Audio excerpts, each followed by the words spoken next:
Hello everyone, this is Preksha Pandey from youthnews.online. Today I am sitting inside Puppy Planet with the owner Ms. Ria Manotra.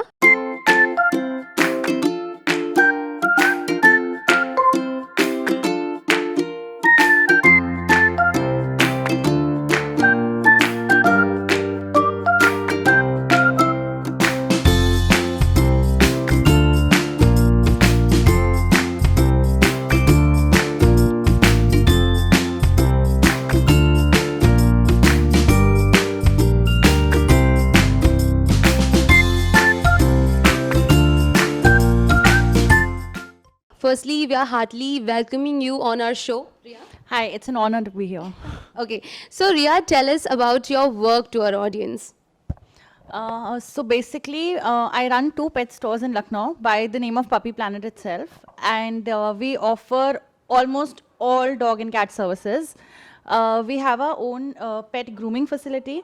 आपका dog है उसका bath blow dry nail clipping your cleaning hair trimming everything is done from top to toe and we also have a creche facility. आजकल mostly लोग working हैं या nuclear families हैं, joint families नहीं हैं इतनी, तो अगर हम कहीं ट्रैवल कर रहे हैं तो हम अपने डॉग या कैट को कहाँ छोड़ के जाएं, क्योंकि हम अपने सर्वेंट्स रिलेटिव्स किसी भी रिलाई नहीं कर सकते उनके साथ. ठीक है, so that is where our role comes in and लोग हम पे ट्रस्ट करते हैं, अपने डॉग्स यहाँ छोड़ते हैं इवन फॉर फ्यू आवर्स या फिर लॉन्ग टर्म के लिए भी जाते हैं. अगर 1 मंथ के लिए भी कोई जा रहा है तो वो अपना डॉग या कैट हमारे पास छोड़ के जाता है. तो वो हमारा क्रैश सर्विस हो गया basically. And we also give dogs and cats for adoption. जो भी ब्रीड आपको चाहिए, कहीं बाहर से चाहिए, हमारे क्या बोलते हैं, हमसे जो लोग लेते हैं फॉर अडॉप्शन बाहर भी जाते हैं, हमारे डॉग साउथ साइड भी जाते हैं. तो that is the third segment. So Ria, how did this idea come to your mind? What was the reason behind it? All right. So I have had dogs all my life. Starting से कोई ना कोई पेट हमेशा घर पे रहा है. और अगर आप देखो तो लखनऊ में कोई इस तरीके का फैसिलिटी है भी नहीं ग्रूमिंग का. मेरे पास अपना पग था इनिशियली व्हेन आई स्टार्टेड, तो कहीं भी ग्रूमिंग का या उसको वॉश कराने का या अगर उसके लिए मुझे कुछ फैंसी लेना है तो वो नहीं मिलता था, यहाँ अवेलेबल नहीं था.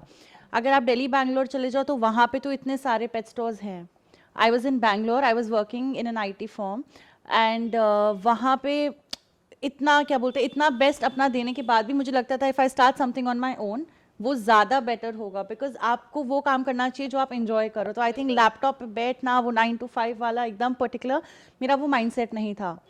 And my father keeps travelling a lot, तो when I decided to resign on my job obviously I needed a backup option कि मैं करूँगी क्या, यहाँ आ तो जाऊँगी Lucknow.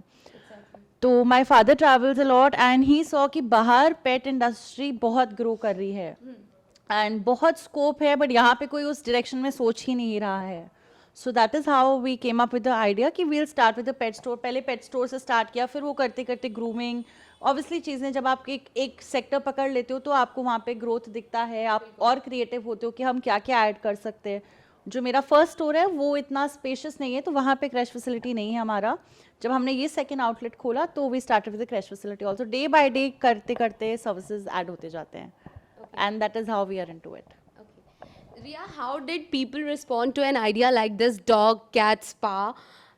Initial reaction of the people. So initial reaction of the people was not very welcoming obviously, क्योंकि लखनऊ में कभी इस तरीके का कुछ आया नहीं था. डॉग स्पा कैट स्पा कोई कर नहीं रहा था यहाँ पे. तो इनिशियली लोग हमसे जब प्राइसिंग का बात, पहले तो लोगों का क्वेश्चन होता था कि आप क्या करेंगे डॉग स्पा में या कैट स्पा में, आप क्या करोगे. तो उनको एक्सप्लेन करना कि हम पूरा बबल बात देते हैं. हमने डॉग जकूजीज लगाए हुए हैं दोनों स्टोर्स पे अपने. ठीक है, सी डॉग को भी राइट होता है अपनी चीज़ें इंजॉय करने का, राइट, पूरा पैम्परिंग लेने का. इनिशियली लोग बहुत स्केप्टिकल थे कि नहीं हम इतना क्यों पे करें या हम क्या मतलब है इतने चार्ज का, वॉश ही तो हो रहा है. But then there comes the question कि जब हम कोई स्पा कराने जाते हैं, हेयर स्पा कराने जाते हैं, हम एक वेल बिहेव्ड ह्यूमन बीइंग की तरह जाते हैं, चुपचाप बैठते हैं, सर्विसेज कराते हैं और आ जाते हैं. जबकि जब एक डॉग यहाँ आता है वो ओनर से भी कंट्रोल नहीं होता है, वो कैसे रिएक्ट करेगा, सीधा नहीं बैठेगा जैसे हम सीधे बैठते हैं. तो बहुत कॉम्प्लिकेशंस आते हैं ऑब्वियसली. बट ग्रेजुअली जब लोग कराने लगे, होता है ना कि कोई नई चीज़ आई है तो लाओ एक बार ट्राई करते हैं, समझ आई तो करेंगे आगे, नहीं समझ आई तो छोड़ देंगे. तो आई थिंक इनिशियली जो हमारे क्लाइंट्स जुड़े थे वो टिल डेट हमारे साथ हैं एंड कहीं ना कहीं सर्विस उनको अब अच्छी लगी. तो अब ओवर द टाइम लोग समझ गए ये बात. आज भी कोई कानपुर से या सीतापुर से कोई स्मॉल टाउन से पर्सन आता है और वो पूछता है कि मैम ये टब क्यों लगा हुआ है यहाँ, उनको समझाना डॉग स्पा क्या है वो थोड़ा डिफिकल्ट हो जाता है। कुछ लोग मजाक में ले जाते हैं, कुछ लोग जो समझते हैं वो सीरियसली लेते हैं, बट टाइम लगता है उसको। तो इनिशियल रिएक्शन टफ था एक्सप्लेन करना लोगों को, और विद टाइम इवेंचुअली लोग समझ गए ये बात। Okay. What difficulties did we face initially to bring this concept here? Difficult था, ऑब्वियसली बहुत डिफ़िकल्ट था, क्योंकि समझाना लोगों को भी डिफ़िकल्ट था और स्टाफ वाइज स्टाफिंग करना भी डिफ़िकल्ट था, क्योंकि यहाँ पे लखनऊ में इतना कोई ट्रेंड स्टाफ भी नहीं मिलता है ग्रूमिंग के लिए रिलेटेड। और बेसिकली जब भी आप कोई स्टाफ रखते हो, क्योंकि या तो आपको खुद नॉलेज हो, तो पर्सनली मुझे ग्रूमिंग की नॉलेज नहीं थी, करते आए हैं बट प्रोफेशनल लेवल पे नहीं थी, तो मुझे ये था कि मैं हमेशा प्रोफेशनल ट्रेन स्टाफ रखूंगी। बट ट्रेन स्टाफ में क्या होता है कि आप इतना ट्रस्ट या रिलाई नहीं कर सकते। अगर आपकी कोई भी पर्सन जो बिजनेस करता है, ये उसको पता होना चाहिए कि अगर आपका टीम स्ट्रांग नहीं है, अगर आपका टीम रिलायबल नहीं है, तो आपके लिए ग्रोथ कर पाना बहुत डिफिकल्ट है। क्योंकि हर क्या होता है, टीम एक टीम वर्क होता है, बिजनेस कैसे टीम वर्क बेसिकली, ठीक है। हर आपका manager, cleaner, everything is included in that. Her person मेरे बिजनेस के लिए इंपॉर्टेंट है, चाहे वो मेरा ड्राइवर हो, चाहे वो मेरा ग्रूमर हो। तो कोई भी पर्सन जो बिजनेस करे वो ये सोच के करे कि हमें एज अ टीम स्टार्ट करना है। Okay. How did you arrange the workforce and your team for the same? So like I said कि रिलायबल स्टाफ ढूंढना बहुत डिफिकल्ट होता है, एंड क्योंकि स्टार्टअप है और नया कॉन्सेप्ट है, तो जब आप किसी को बोलते हो, किसी यहाँ के, क्योंकि यहाँ के भी आज भी जो लोग काम करते हैं एक नॉमिनल सैलरी पे, वो भी कोई बहुत एजुकेटेड नहीं है या इतना उन्होंने एक्सपीरियंस नहीं लिया है, तो उनको नहीं पता कि बाहर एक डॉग ग्रूमर को अगर आप अब्रॉड चले जाओ तो जो डॉग ग्रूमर्स होते हैं उनका कितना अर्निंग होता है वो यहाँ के लोगों को आइडिया नहीं होता है, और उनको कितने प्रोफेशनल डिग्रीज रिक्वायर्ड होते हैं एक डॉग ग्रूमर बनने के लिए। यहाँ पे हम उनको ट्रेनिंग भी प्रोवाइड कर रहे हैं कि हम आपको ट्रेन करेंगे। उसके बाद भी लोग स्केप्टिकल होते हैं, वो कहते हैं मैम हम क्लीनर बन जाएंगे, हम ड्राइवर बन जाएंगे, पर हम डॉग को नहीं नहलाएंगे, ये काम हम नहीं करेंगे। इनिशियली बहुत डिफिकल्ट था स्टाफ ढूंढना। ओवर द टाइम आज जो ग्रूमर है मेरे पास, सारे सेल्फ ट्रेन ग्रूमर्स हैं, और वो ओवर द टाइम बने हैं, तो आज उनको पता है उनके जॉब प्रोफाइल का इंपॉर्टेंस, उनको पता है कि सामने वाला पर्सन ग्रूमर नहीं बन सकता चाहे वो कितना भी ट्राई कर ले, है ना। अगर पैशन नहीं है आपके अंदर डॉग्स के लिए तो आप डॉग ग्रूमिंग नहीं कर सकते हो। तो वर्कफोर्स ढूंढना टफ था, क्योंकि मेंटालिटी, जैसे अगर ऑडियंस क्लाइंट का मेंटालिटी वैसा नहीं है, तो फिर स्टाफ को तो उस लेवल पे पहुंचने में बहुत टाइम लगेगा। What kind of problem did you face during COVID pandemic? Alright, so COVID के टाइम बहुत डिफ़िकल्टी हुआ हम लोग को काम करते हुए। हमारा एक स्टोर था, अपने एक्सपेंसेस तो आप छोड़ दो, ऑब्वियसली रेंट है, सैलरीज है, वो सब तो जाएगा ही जाएगा, बिकॉज उस पर तो कुछ सब्सिडी नहीं है। बट आई फील कोविड के टाइम पे हमको गवर्नमेंट के साइड से भी कोई सपोर्ट नहीं था। ग्रोसरी है, मेडिकल सप्लाई है, हर चीज़ को गवर्नमेंट ने कैटेगराइज कर दिया कि ये असेंशियल्स हैं, whereas dog food, dog supply या कुछ भी डॉग से रिलेटेड प्रोडक्ट्स असेंशियल्स में नहीं इंक्लूड हो रहे थे। तो क्या था, उस टाइम पे पास सिस्टम था, पासेस इशू हो रहे थे कि अगर आपको डिलीवरी करानी है आज बिग बास्केट को या किसी भी फर्म को डिलीवरी करानी है, उनके पास पास था, हम लोग को वो पासेस इशू नहीं हो रहे थे, बोल के कि डॉग फूड जो है वो एसेंशियल सप्लाई में नहीं आता है।